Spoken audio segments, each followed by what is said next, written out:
Next we shall see an operator called composition, and this is applied on binary relations. So given sets like A, B and C and a binary relation R1 defined with respect to A and B, which means it is a subset of A cross B, and R2 is a binary relation defined with respect to B and C, so which means it is a subset of B cross C.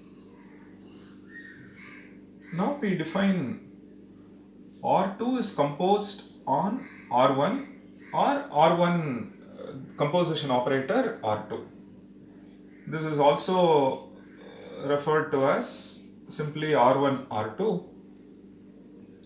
So when we do this R1 composition R2, it is also a relation, which means it contains set of pairs, say AC, such that there exists B in the set B such that A comma B belongs to R1 and B comma C belongs to R2. So you find pairs of this type A comma C in R1 R2 when if you find AB, there exists B in B such that AB belongs to R1 and BC belongs to R2. So this also tells you that when we apply composition operator, the compatibility matters, meaning A cross B and this has to be B cross C. So the codomain of this with respect to this relation must be same as the domain with respect to this relation. So one has to check this compatibility before look at defining R1 R2. So one can also define R composition R. This in short we call it as R square. What are this? Again, this is set of AC such that there exists B in the underlying set A. Let's assume R is a subset of A cross A in the underlying set A such that A comma B belongs to R and B comma C belongs to R. In some sense, if you find AB and BC, you include the transitive pair, which is AC. That will be included in R square, and this is true for every AB every AC, which means for every AC there exists one B such that you find AB in R and BC in R. And this can be generalized. One can talk about R square composition R. This we call it as R cube. And this one is what it is set of AC such that there exists B in A with the property that A comma B belongs to R square and B comma C belongs to R. You find AB in R square, BC in R, then you include the transitive pair which is AC in R cube. So in general, you can talk about R n power minus 1 composition R, which gives you R power n. This is set of pairs AC. Let's assume R is defined with respect to A. Then you find an element in A such that A comma B belongs to R power n minus 1 and B comma C belongs to R. And just like other set theoretic operations such as union, intersection and set minus, composition is also a set theoretic operator. Meaning R1 is a relation, in particular it is a set, R2 is a relation which is also a set. Then one can talk about another set which is R1 composition R2. And formally it is defined this way, and one can talk about R square, R cube, and in general one can talk about R power n. And we will see a couple of applications of this, how exactly it is used in the context of binary relations, which we shall see in detail now. Let's look at a couple of examples to understand this definition better. So R1 is an element of A cross B. Let me take A1, A2, and B1 to be B1, B2, B3, and C is say C1, C2, C3. And R1 is subset of this. Let me take A1, B1 and A2, B3. And R2 is a subset of B cross C. So let me take B1, C1, B1, C3, and say B3, C2, B2, C3. Fine. Now let's look at R1, the composition operator R2. So there exists B such that AB is here, BC is here, therefore AC is present.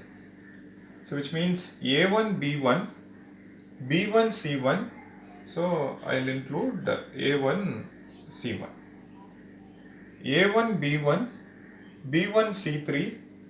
So therefore A1, C3. So which means you look at all pairs for which the first element is B1, and you just have to focus on the pairs that will become A1 and the second element. So A1, C1, A1, C3. And there are no other pairs with the first element being B1. So let's switch to the next one. So it's A2, B3, and here is a pair for which the first element is B3. So what we get is A2, C2. And now there are no pair for which the second element is B2, and over here because the first element is B2 here, I should look for a pair in R1 for which the second element is B2. No such pairs, and with this we get the R1 composition R2. And one can also talk about for example, let me define R1 to be say A1, B1, and R2 to be something. So B3, C2. So it is a relation. So it can even be null. So one can talk about R1 composition R2. In this case, it is this. So which means, what is this telling us? If you look at R1 composition R2, and B is acting as an intermediate set or a bridge through which you combine A and C. And once you combine or once you apply the composition operator, B disappears. Correct? AB, BC, then it becomes AC. Which means R1 composition R2, it is a relation, it is a subset of A cross C.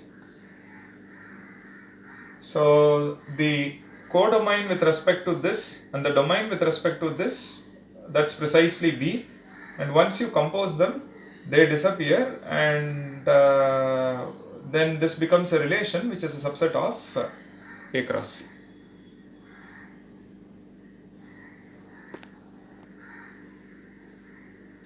Next we shall look at, so given three binary relations, say R1, R2, let me also write R3, which is a subset of B cross C.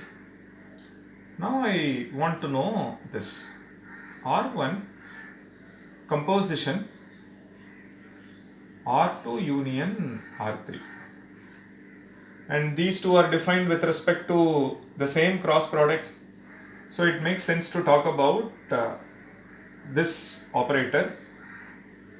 Now I wish to know, is this same as R1 composition R2 union R1 composition R3. So this is, although I write like this is precisely R1 composition operator R3. So these two are basically sets, and now one can apply some set theoretic operator. You get one set.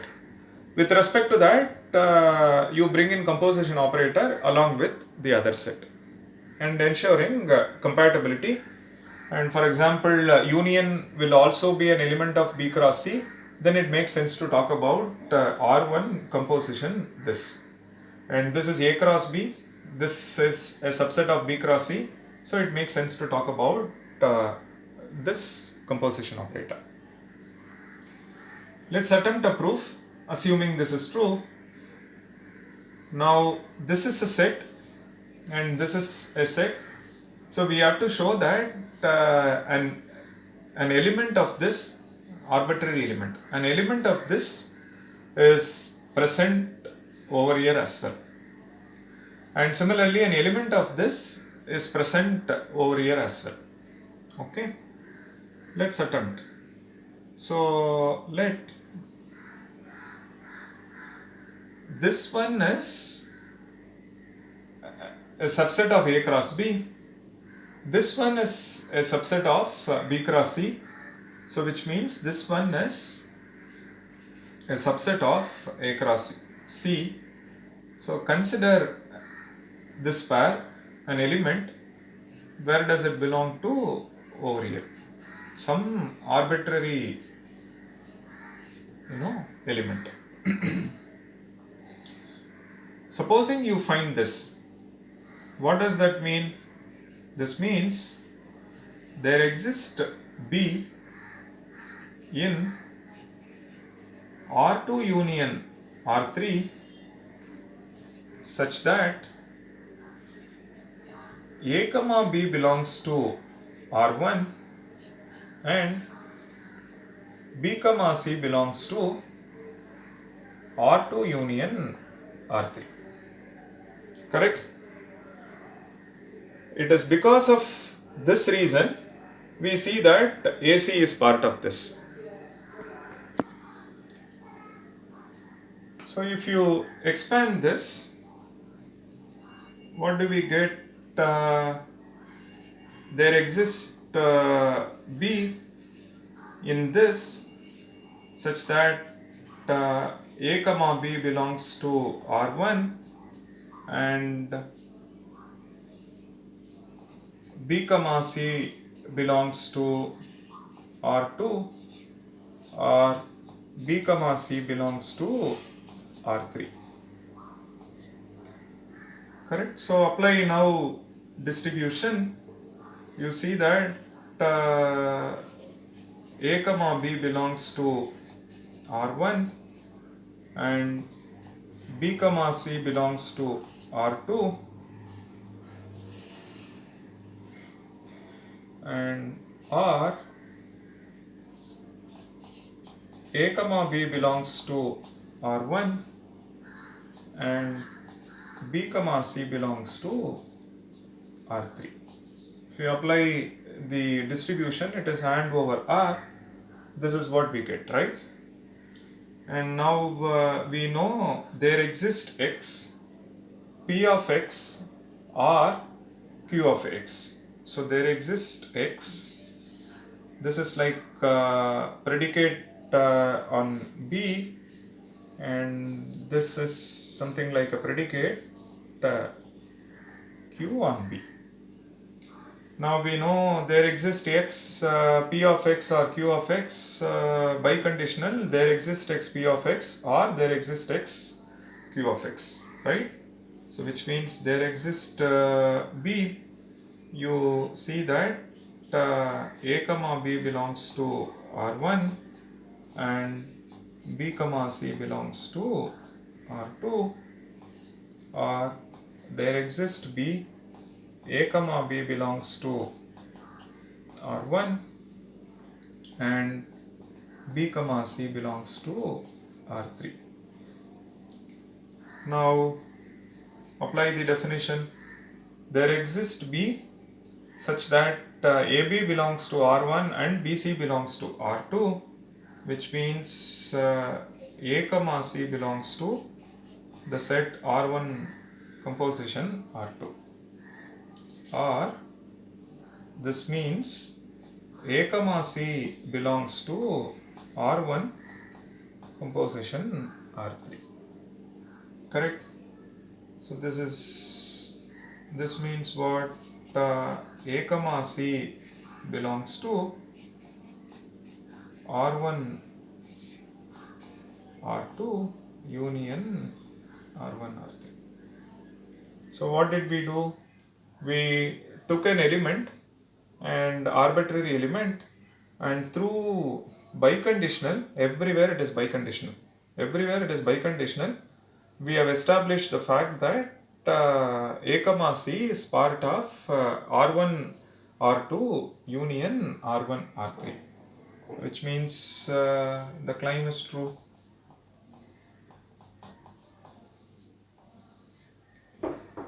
So I repeat, take an arbitrary element A comma C, part of this.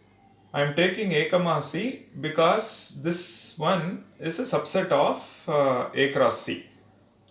Apply the definition. There exists B such that A comma B in R1 and B comma C in R2 union R3. Now expand by bringing distribution law, and this is due to bring distribution. If you bring distribution, you get this.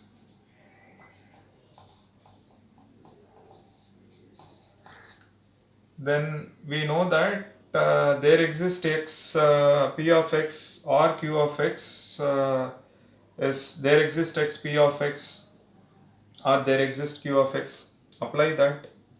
Then apply the definition. You see that the pair that we have taken on the left is present on the right. So which means the claim is true. Please note everywhere it is biconditional. Supposing at some place it was not biconditional, it is only a conditional operator, then we can only show that A comma C belongs to this, then this one is only a subset of this. Because everywhere it is biconditional, this and this are one and the same. At some point in the proof, supposing it is not biconditional, it is just the conditional, then we can only show that LHS is a subset of RHS. Since at every iteration it is biconditional, we are able to conclude that LHS and RHS are one and the same. Fine. Let's look at with respect to the intersection operator. Does intersection operator respect the equality? As always, let this is a subset of A cross C. Let A comma C belongs to R1 composition R2 intersection R3, which means there exists B. Apply the definition such that A comma B in R1 and B comma C belongs to R2 intersection R3. Fine. So which means if you expand, you get there exists B such that A comma B belongs to R1 and B comma C belongs to R2